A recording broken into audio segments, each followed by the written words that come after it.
Hello, everybody, and welcome to the Manager's Minute. With Brisbane Bandits manager David Nilsson, I'm Erik Bremer. After dropping 3 of 4 to the Auckland Tuatara in round 4, the Bandits are back under the 500 mark at 7-9. But, David, as you said in the post-game press conference, this is exactly where you guys were last year, and we know last year ended with a championship. What is your message to your club going forward, and what are you looking for in terms of improvement going towards round 5? Well, the message is the same every week, is just to worry about ourselves and work on our own improvement, and so that'll be no different. We did a lot of things good. I think just defensively we were a little bit sloppy. And moving forward, just the same thing every week. Just keep repeating our drills, keep doing what we do at practice, and not getting too out of sync with and getting worried about results. Through the first 4 rounds, you've had 3 different starting rotations, and in round 4, you saw Ryan Bollinger move from the bullpen to the rotation for the first time this year. What's your ideal 4-man rotation, and what led to the changes that you've made thus far?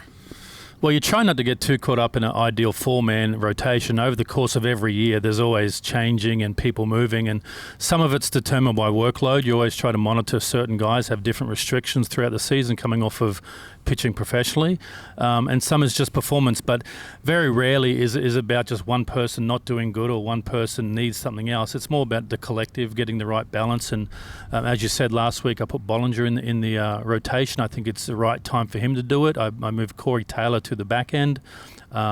He had some fantastic starts, and it doesn't mean he won't end up in the starting rotation, but I think right now it just helps our bullpen having him there. Your outfielder Andrew Campbell had a day to remember on Saturday. He hit leadoff home runs in Game 1 and Game 2 of that doubleheader. And in Game 2, he also celebrated his 300th career game played in the Australian Baseball League. You've now had 2 different guys this season, David Sutherland and Campbell, reach that milestone, and it's something that doesn't come around very often. I know you've been here for a long time. What have those 2 guys meant to you and this organization? Well, they mean a lot, and probably the biggest thing they bring to the table, and they're both the same, is they really don't care for the accolades. I think both of those players that you mentioned would be really disappointed for Saturday, the way the results we have, and I think that's the thing that's so special about them, is every athlete loves to perform and have success, and they're no different, but they're really team-first guys, and I think that's just part of the culture here, and Soupy leads it, and Goofy in a different way leads it, but everyone here is team-first, and they just buy in, so as the head coach, I can't ask for any more.